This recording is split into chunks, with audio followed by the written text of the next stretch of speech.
Selamat pagi. Pertama sekali kita mengucap syukur kepada Tuhan Yang Maha Kuasa karena masih diberikan kesehatan hingga saat ini. Perkenalkan, nama saya Hodiavia Iralesiani Sipayung dengan NPM 2083202175. Di sini saya akan mempresentasikan tentang kasus Jogja Free yang merupakan pelanggaran sistem teknologi informasi. Video ini dibuat untuk memenuhi tugas sistem informasi manajemen dengan dosen pengampu Ibu Nindya Yunita SPD MSI. Kasus yang saya ambil adalah kasus Jogja Free. Jogja Free melakukan penyerangan terhadap website Kaskus dengan melakukan serangan DOS. Serangan DOS atau Denial of Service Attacks adalah jenis serangan terhadap sebuah komputer atau server di dalam jaringan internet dengan cara menghabiskan sumber atau resource yang dipunyai oleh komputer tersebut hingga komputer tidak dapat menjalankan fungsinya dengan baik, sehingga secara tidak langsung mencegah pengguna lain untuk memperoleh akses layanan dari komputer yang diserang tersebut. Serangan oleh anak komunitas Jogja Free terhadap website Kaskus pada tahun 2008. Serangan ini berlangsung pada 16-17 Mei 2008. Serangan yang dilakukan oleh komunitas Jogja Free ini mengakibatkan situs Kaskus tidak dapat diakses dan korup. Penyerangan ini mengakibatkan thread yang telah dibuat terpaksa dikunci atau locked oleh administrator Kaskus. Karena hal ini berlangsung cukup lama, akhirnya administrator Kaskus terpaksa mematikan server Kaskus. Penyerangan ini merupakan balasan dari komunitas Jogja Free terhadap Kaskus. Menurut sumber penyerangan ini dilakukan karena Jogja Free telah dicela pada salah satu forum di Kaskus. Beberapa waktu terjadilah pertikaian antara dua komunitas ini. Akhirnya pertikaian ini selesai ketika pengelola situs menandatangani memorandum online untuk menyudahi pertikaian di antara keduanya.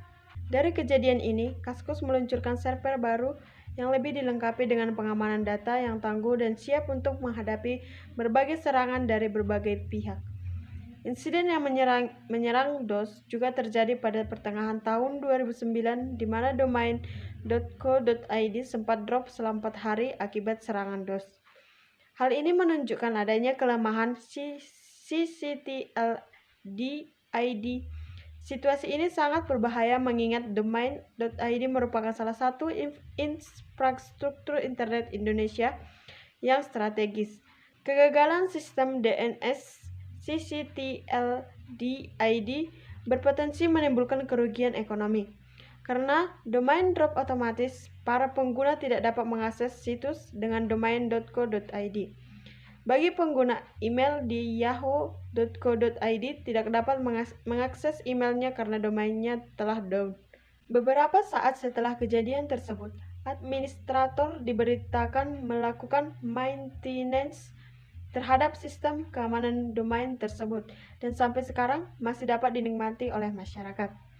Serangan DOS yang baru-baru ini terjadi adalah serangan DOS yang dilakukan hacker untuk menyerang situs indonesia.co.id. Ini merupakan wujud balas dendam atas penyerangan terhadap situs resmi pemerintahan Myanmar. Penyerangan tersebut diduga terkait dengan peristiwa perusakan atau deface situs Jogja Free beberapa hari sebelumnya.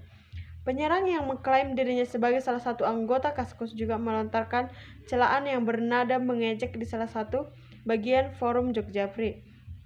Hal tersebut membuat beberapa anggota Jogja Free berang dan kemudian balik menyerang Kaskus dengan DOS. Akibatnya, administrator Kaskus terpaksa mematikan server Kaskus.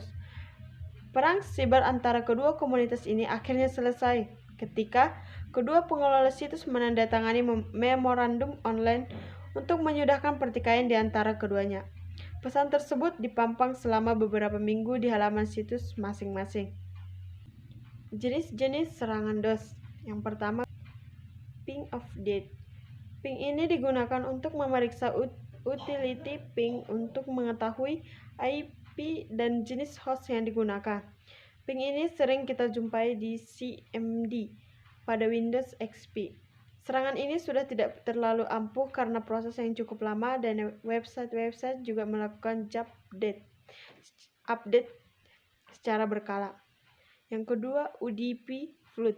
Serangan yang membuat si admin merasa terkejut karena serangan ini korban mendapatkan servernya yang terkena hang pada serangan ini. Penyerang juga selalu menyembunyikan identitasnya agar sulit dilacak. Yang ketiga, SYN flooding. Serangan ini mencari kelemahan dalam sistem protokol. Serangan ini dengan mengirimkan SYN kepada komputer target sehingga si korban terus menerima paket-paket data yang tidak diinginkan. Selanjutnya, remote control attack. Sering disebut sebagai mengendalikan komputer korban dari jarak jauh. Penyerangan ini dapat berdampak besar terhadap si korban. Cara ini banyak dijumpai menggunakan tools terkena yang mengandalkan klien. Yang terakhir, smart attack. Serangan yang memanfaatkan pihak ketiga di mana si hacker menargetkan kepada si korban melalui daemon dari tools flooders. Selanjutnya, cara mengatasi serangan DOS. Yang pertama, menggunakan firewall untuk menghindari serangan yang bertujuan untuk menyerang data-data yang ada di komputer Anda. Yang kedua, melakukan blocking terhadap IP yang terlihat mencurigakan. Jika port telah dimasuki, maka komputer Anda akan terkuasai oleh si penyerang. Cara untuk mengatasinya yaitu dengan menggunakan firewall yang dikombinasikan dengan IDS atau Intrusion Detection System.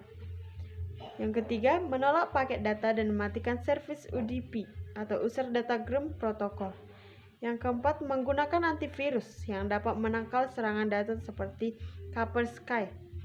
Yang terakhir, melakukan filtering pada permintaan ICMP atau Internet Control Message Protocol (ECO) pada firewall.